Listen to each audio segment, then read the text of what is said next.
In this module, I'll be demonstrating digital graphic recording. By capturing notes in this way, it makes it very easy for you to share and tweet and post on social media, bringing potential for the visuals that you capture to go viral. What you're about to see is a live capture from a podcast from Vicki Davis, the Cool Cat Teacher. Special thanks goes out to her. As you watch this digital capture, I hope you're inspired to start taking notes in a similar way. October is a month where we focus on ending bullying and cyberbullying. So today's episode, number 169, is talking about bullying and cyberbullying and the things that every educator needs to know. The 10-Minute Teacher Podcast with Vicki Davis. Every weekday, you'll learn powerful, practical ways to be a more remarkable teacher today.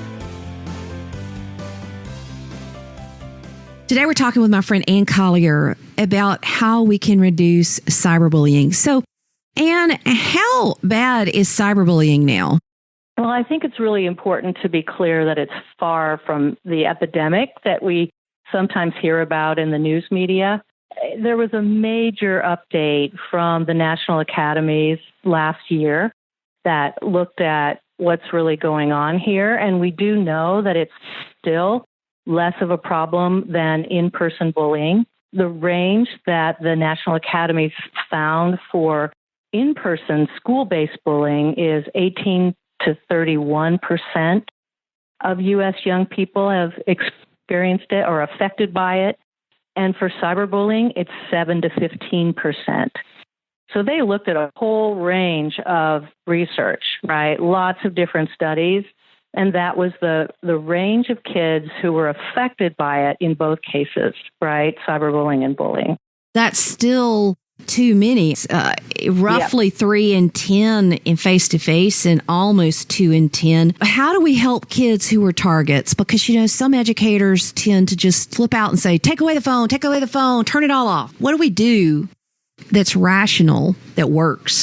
Yeah, well, that's such an important question. And it really isn't as much about technology as it is about humanity, right? It's a behavioral thing. And what we see on devices and on screens is kind of just sort of the tip of the iceberg. It's just a freeze frame of what's going on in a peer relationship, right? Or a peer group. And usually it involves school, right? Because most of kids' waking hours and most of their social lives revolve around school. So it's really important for us to think about what's going on with the kids, and taking away devices is, not even a Band-Aid, really. It doesn't even affect or change the symptom. So we've got to work on the relationships instead. You've worked with all kinds of organizations to combat this problem of bullying and cyberbullying. When an educator is trusted enough by a kid or a parent to find out what's happening, what is the worst thing they can do? Overreact or try to take matters entirely into their own hands, because bullying and cyberbullying are about a loss of dignity and a loss of control for the child, right? Mm-hmm. And so adults can really aggravate the problem by just trying to fix things themselves. Yeah. So the most important thing we can do is know that every situation or case is as unique as the people involved, right? And you kind of got to get to the bottom of what's going on among those people. It's not there isn't like a one-size-fits-all solution. One of the things, I know you and I've talked about this before, is they used to say stop, block, and tell, but I always say stop, screenshot, block, and tell, because getting those screenshots is so important. And once you block, sometimes you lose all that data so you can say and show what's happening. Yeah, it's really important to have some evidence if a child needs a screenshot or needs to take a picture of a screen with another device or whatever. It's good to have evidence, and it is good to tell and help kids understand that that's not tattling, that it's about seeking help, and that's really important. They also tell us in research done actually with victims of bullying, that what helps them the most is to be really heard, to be really listened to. And whether that's a peer, like a bystander being an upstander, or just a friend being a friend, or it's an adult that they turn to, that we really listen and kind of understand that it's a process. There isn't, as I said before, a quick fix. I lived it for 5 years, and I know this. Like, I know it. I don't know what I would have done if my parents hadn't listened, because sometimes you have to go through it to get to it. You have to go through it to get to the solution. It's not something you can wave a magic wand and fix, Yeah, and really listening to them and going through the process with them rather than taking matters into our own hands, it helps them see that they matter. It helps them get to hope. And that they see that they're not alone and that this will pass. If we can help them with that, that is really going far toward really resolving the situation. So you've talked about let's don't overreact. Let's don't think we can have a cookie cutter approach and that everything is the same, and to really listen. Do you think there's some challenges that educators have as we deal with cyberbullying and even bullying? I do. I think that very often those of us who didn't grow up with these technologies and media think that this is a technology issue. So we think that we're unfamiliar with what's involved. We're not trained for this. And that's simply not true, because it's a human thing more than a technological thing. We are trained. We do know how to work with kids. We do understand child development. And so we can use those tools and skills and that knowledge we have to help our children. How can you help it when the child is in the middle of the situation and there really is kind of a mass bullying type attack going on, and it feels like it's everywhere? Like, it feels like it's on every social media platform, everywhere they go at school, and they don't feel like there is an escape. What can we do to kind of take a little bit of the pressure off in that circumstance so that we can get through it? Because I've been there and I know how hard it is. And you know what? If I couldn't have gone home and petted my dog and been away from it, I don't know how I would have made it with social media not being able to get away from it. Well, I think we do need to shut down the devices sometimes. I think we need to help children kind of cut through that FOMO, right? That fear of missing out. They don't like the drama any more than we do. I run a social media helpline for schools now, and what we've found is that in most of the cases that come to us through school administrators, come to the school administrators from the students themselves. And so there are always students who get sick of this crap and want to fix it, want it to go away.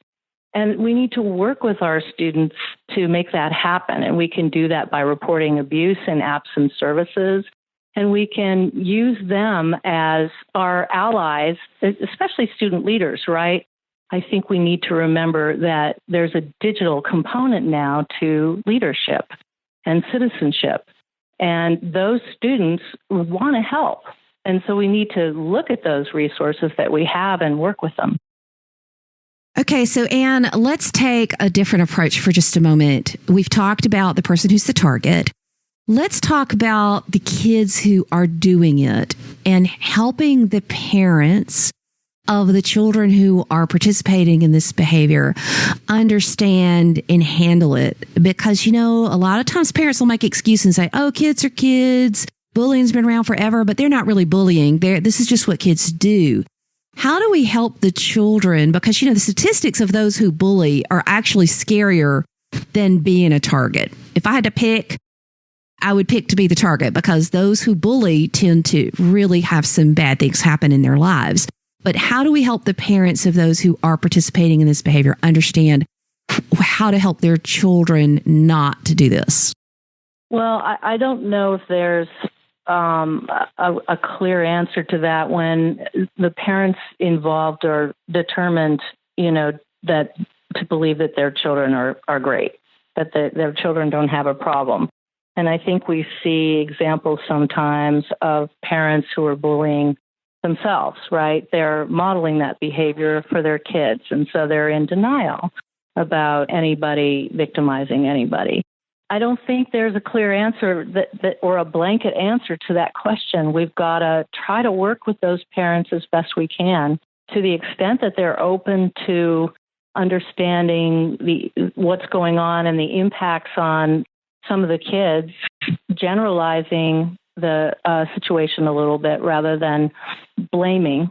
If we stay away from targeted blaming ourselves, then generally conversation can open up a little bit. But we've got to test the waters, right? We have to understand where the parents are coming from first before we can have kind of a calm, rational conversation. Could you give us sort of a 30-second platform speech about the importance of actively working with us all year long? I mean, October is anti-bullying month, but we can't pick up the mantle once a month for the year. You know, this is something we have to live. So could you kind of inspire us and help lead the charge with helping us focus on this topic all year long? This really is something that we have to live. This is about human relations, right? And it is all year long and all lifelong, I think. The research shows that the real solution, especially at the high school level when we really don't know how to make bullying prevention work in grades 9 through 12, that what the real solution really is positive school climates, right? And that's a community-wide thing.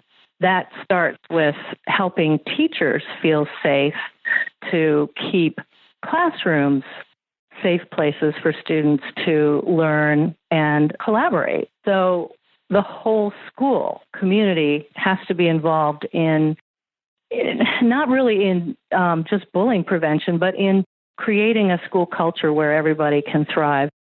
I do think it's good for us to, I guess, research this topic deeply, bring it back to the forefront of our mind, at least once a year so that we can read the latest research, read the latest information. But we do also have to know that 3 in 10 kids, that's unacceptable. You know, almost 2 in 10, that's unacceptable. It is so many children in our schools and it is difficult. And I just ask for you to look around and let's be part of the solution. Absolutely. We've got to all work together and know that, you know, I don't know how to say this, you know, we're human beings here. Mm-hmm. And we have to care about kids who are being affected in this way. We need to support them. And we need to, you know, not just sort of tick the box and do the one-off assemblies, but keep working on this together. I agree. And I tear up as I think about 5 years of crying every day after school for me. And it's just something we have to work on and do better. Thank you for listening to the 10-Minute Teacher Podcast. You can download the show notes and see the archive at coolcatteacher.com/podcast. Never stop learning.